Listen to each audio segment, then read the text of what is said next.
औज़ुबिल्लाहिमिनश्शैतानिर्रजीम बिस्मिल्लाहिर्रहमानिर्रहीम। अस्सलाम वालेकुम दोस्तों, मैं हूं मोहसिन रज़ा और आप लोग देख रहे हैं 24/7 teachers online YouTube channel.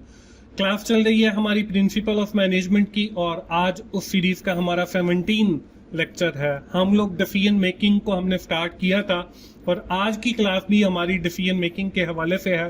Before starting our today's session, first of all we have seen the solution of our previous activity.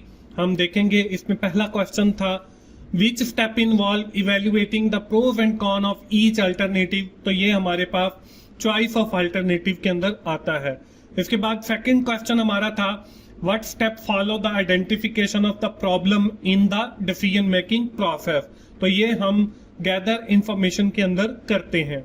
इसके बाद जो अगला क्वेश्चन था वो था when should the monitoring of the decision take place। कि हम monitoring कब करते हैं? हम मॉनिटरिंग जो है वो after implementing the decision making, इसके बाद ही हम उसकी मॉनिटरिंग करते हैं। आखिरी जो हमारे पास एमसीक्यूज था which step involve continuously assessing the results of the decision.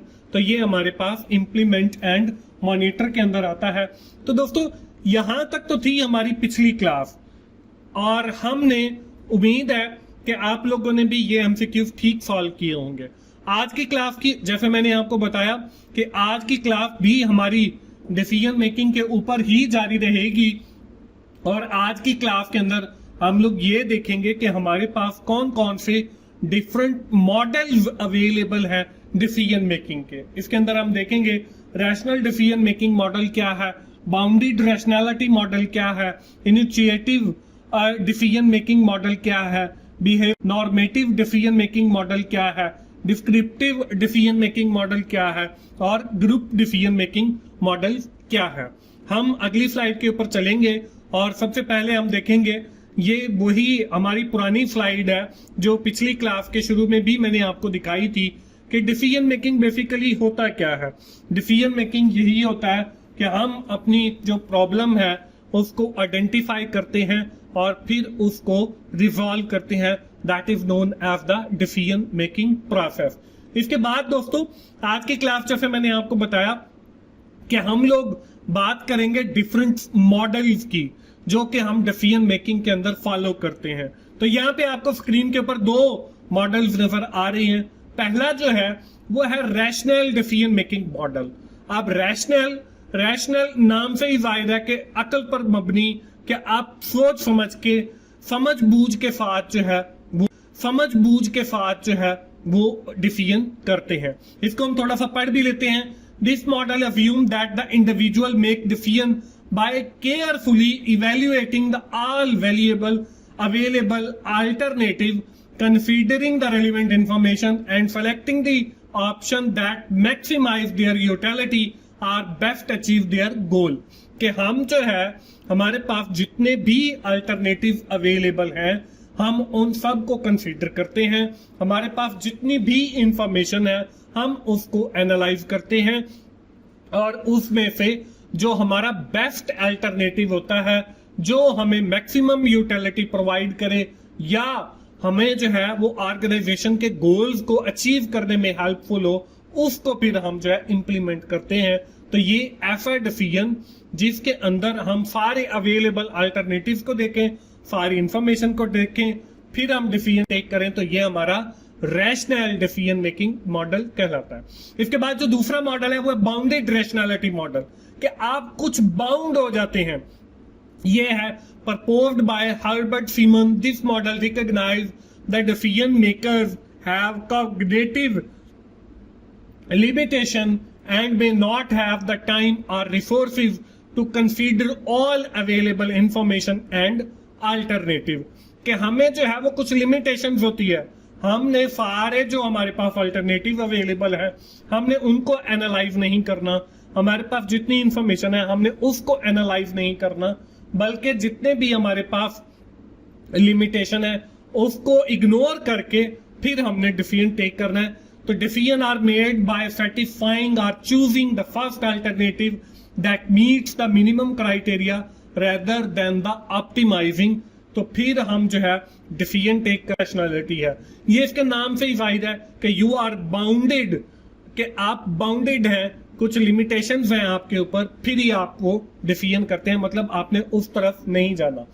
इसके बाद अगला जो हमारा थर्ड डिफिएंट है वह initiative decision making, intuitive decision making. In contrast to the rational model, this approach suggests that individuals sometimes make quick get-level decisions based on their past experience, expertise and intuition. कि आपने ये देखा कि हमें ये problem पिछले साल भी आया था और हमने उसका ये हल निकाला था। On the basis of your past experience, on the basis of your expertise, you may take a new decision. इसको हम इनिशिएटिव डिसीजन कहेंगे। इसके बाद हमारे पास है जी बिहेवियरल डिसीजन। अब बिहेवियरल डिसीजन मेकिंग क्या होता है? This model integrates insight from the psychological and behavioral economics to explain how cognitive biasness and heuristics, mental shortcuts can lead to the systematic error in decision making. It highlights the impact of emotions, biasness and social influences on the choice. कि आपने उसके अंदर जो है emotions को भी देखना है, आपने बाइसनेस का भी शिकार नहीं होना, आपने ये भी देखना है कि जो आप डिसीजन लेने जा रहे हैं उसका सोशल जो है इम्पैक्ट क्या होगा। तो अगर आप ये सारी चीजें कंसीडर करते हैं तो इट मींस कि you are taking the behavioural decision making model. इसके बाद अगली स्लाइड के ऊपर चलते हैं। इसमें हम कुछ और मॉडल्स को देखते हैं। इसमें हमारा जो पहला फिफ्थ मॉडल है वो है normative decision making. Normative model provide the prescriptive guideline for making optimal decision based on the mathematical and logical principle. कि आपने डिसीजन तो लिया है लेकिन based on some mathematical calculation, it based on some logical expression, it's based on some logics, कि ये mathematical calculations के ऊपर बेस करता है। तो ये आपका नॉर्मेटिव डिसीजन मेकिंग मॉडल है। इसके बाद डिस्क्रिप्टिव डिसीजन मेकिंग मॉडल है। Descriptive decision model aim to describe how people actually make decision in practice, often departing from the idealized assumption of normative model. They focus understanding decision making process as they occur in the real world. कि आपका real world के अंदर कैसे अकर होती हैं चीजें, आपने उन चीजों को जो है वो डिस्क्राइब करना है। तो ये हमारा डिस्क्रिप्टिव डिसीजन मेकिंग मॉडल है। इसके बाद आखिरी जो हमारे पास डिसीजन मेकिंग का मॉडल है वो है जी ग्रुप डिसीजन मेकिंग। इसके नाम से ही जाहिर है कि इसके अंदर अब इंडिविजुअल जो है वो कोई डिसीजन नहीं ले रहा, बल्कि ग्रुप नहीं ले रहा, बल्कि group of people, group of association जो है वो मिलके कुछ डिसाइड कर रहे हैं।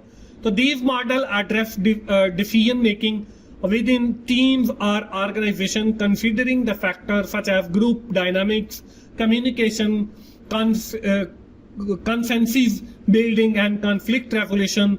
They examine how collective decision making are reached and implemented. इसके अंदर हम यही देखते हैं कि कैसे जो है एक ग्रुप डिसीजन लेता है और कैसे फिर उसको इम्प्लीमेंट करता है, कैसे इससे हमारी प्रॉब्लम सॉल्व होती है, कैसे इसके जरिए हम कॉन्फ्लिक्ट को रिजॉल्व करते हैं। तो ये हमारे पास कुछ डिफरेंट मॉडल्स थे डिसीजन मेकिंग के।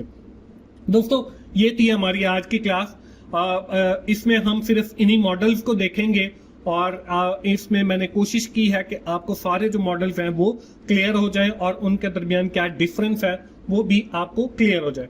हम बढ़ते हैं हम अपनी आज की क्लास की एक्टिविटी की। मेरे लेक्चर्स की ब्यूटी है कि मैं हर लेक्चर्स के इख्तिताम पे आपको एक्टिविटी करवाता हूं जिससे आपको आपके इम्तिहान की तैयारी में भी काफी हेल्प होती है।